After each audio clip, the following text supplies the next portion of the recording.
I'll show you how to refund people on TikTok Shop.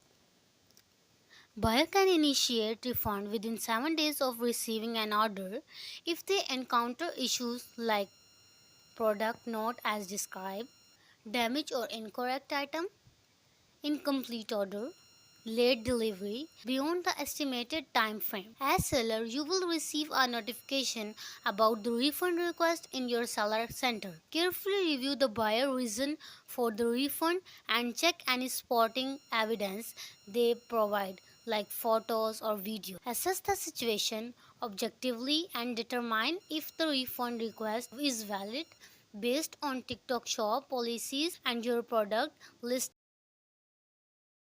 You have 48 or respond to the refund request. You can choose to accept the request. This will initiate the refund process and deduct the amount from your balance. Reject the request.